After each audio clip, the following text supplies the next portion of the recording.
여호수아가 죽은 후에 이스라엘 자손이 여호와께 여쭈어 이르되 우리 가운데 누가 먼저 올라가서 가나안 족속과 싸우리이까? 여호와께서 이르시되 유다가 올라갈지니라. 보라, 내가 이 땅을 그의 손에 넘겨 주었노라.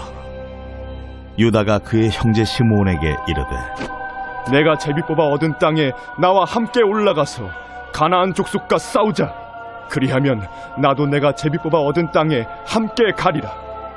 이에 시므온이 그와 함께 가니라. 유다가 올라가매 여호와께서 가나안 족속과 브리스 족속을 그들의 손에 넘겨주시니 그들이 베색에서 10,000명을 죽이고 또 베색에서 아도니 베색을 만나 그와 싸워서 가나안 족속과 브리스 족속을 죽이니 아도니 베색이 도망하는지라 그를 쫓아가서 잡아 그의 엄지손가락과 엄지발가락을 자르매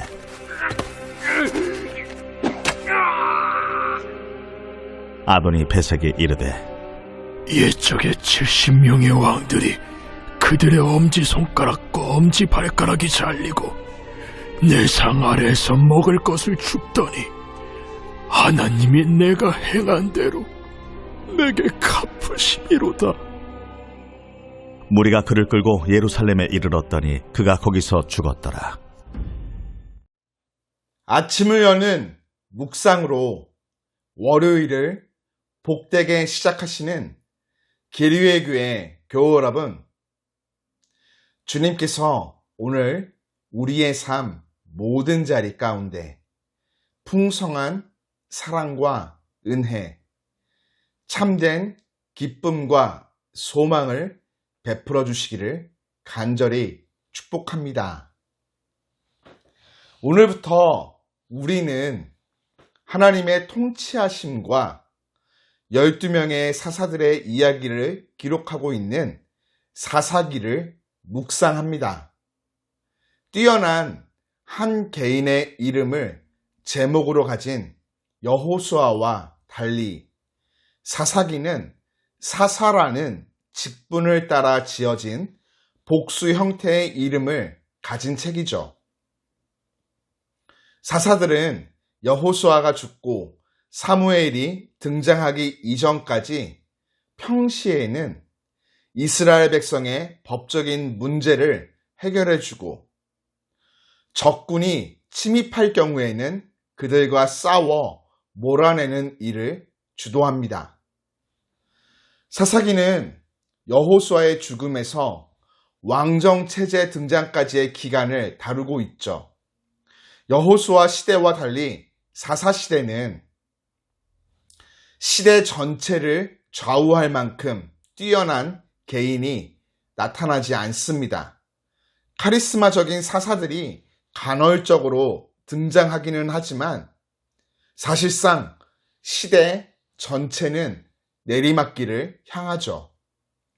이스라엘에 왕이 없던 그때, 그럼에도 불구하고 하나님은 자신의 은혜를 이스라엘에게서 거두지 않으십니다. 이제 그 이야기 속으로 들어가 보고 싶습니다.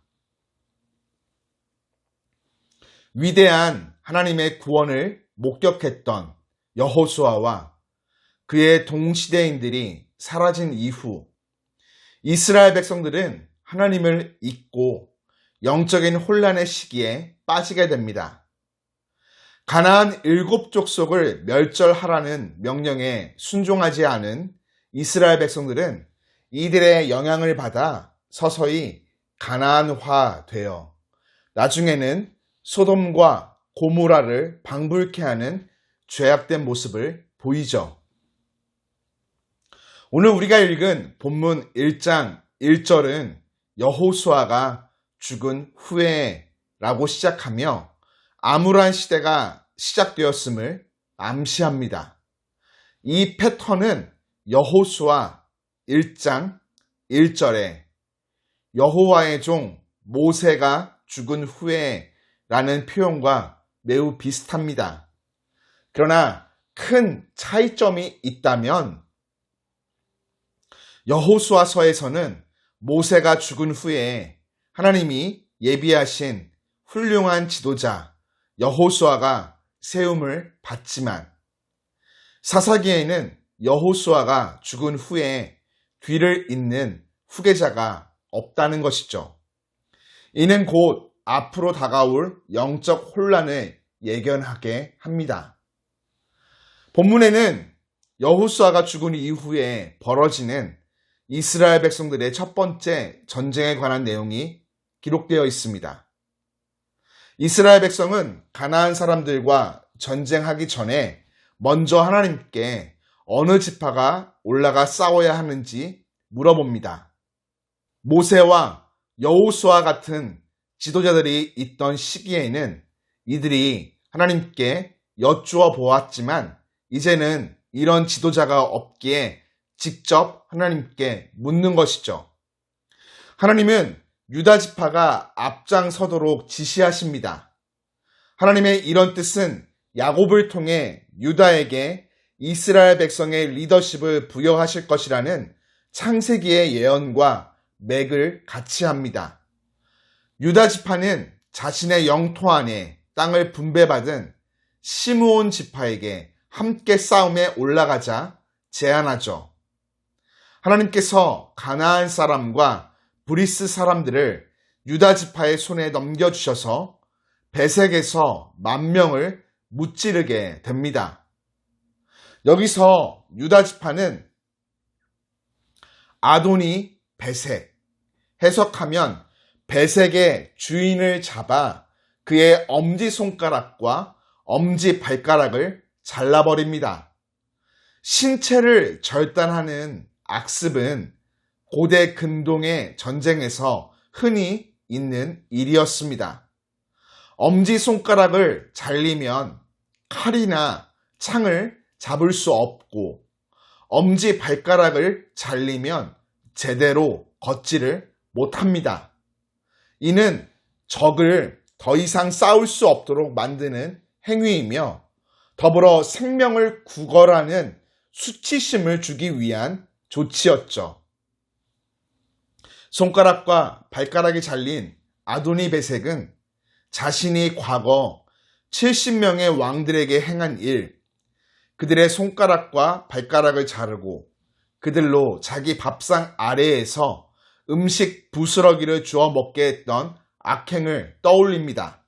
그러면서 현재 상황이 그가 남에게 행한 그대로 하나님이 자기에게 갚으신 일임을 고백하죠. 역설적이게도 이방인 지도자의 고백을 통해 하나님의 심판이 부각되어 드러나게 됩니다. 전쟁은 하나님의 손에 달려 있습니다. 하나님께 묻고 그 뜻에 따라 전쟁에 나간 유다 지파에게 하나님은 2절을 통해 약속하신 승리를 얻게 하여 주십니다. 우리 인생의 참된 승리는 나의 능력보다 하나님의 신실한 약속을 붙잡고 그 약속이 반드시 성취될 것을 믿는 믿음에서 시작됩니다. 사랑하는 교우 여러분, 하나님은 오늘도 우리가 하나님께 나아가 뜻을 묻고 주어진 삶의 다양한 자리에서 순종할 때 약속을 주시고 신실함으로 이를 성취해 나가십니다. 이를 믿고 하나님의 놀라운 승리의 역사를 경험하기를 주님 이름으로 축복합니다.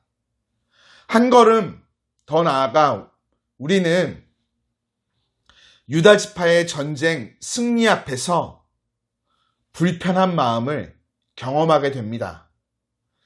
유다 지파가 승리를 거두기는 했지만 전쟁 방식에 있어서 아도니 베색이 그랬던 것 같이 유다 지파도 어느새인가 엄지 손가락과 엄지 발가락을 잘라버리는 가나안화의 모습을 보이고 있기 때문이죠.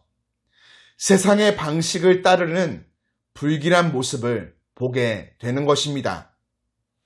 우리는 삶에서 당면하는 여러 상황과 형편 앞에 하나님께 나아가 뜻을 묻고 순종함에 하나님이 원하시며 기뻐하시는 방식을 선택하여 이를 이루어가고 있는지, 아니면 세속적인 방법을 사용하고 있지는 않은지 스스로 점검해 보아야 합니다.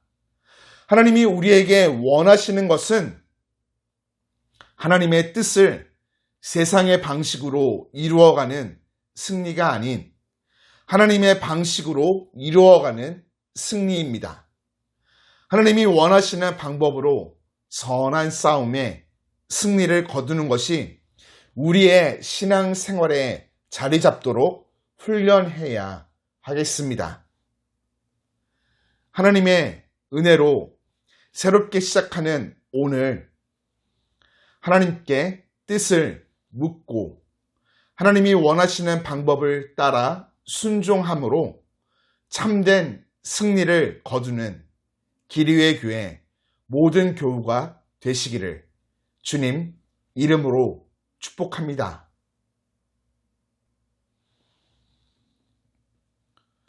하나님 아버지, 새롭게 밝은 오늘의 삶, 모든 자리에서 우리가 당면하는 여러 상황과 형편 앞에 내 생각과 행동이 앞서지 않도록 하나님께 나아가 겸손히 뜻을 구합니다.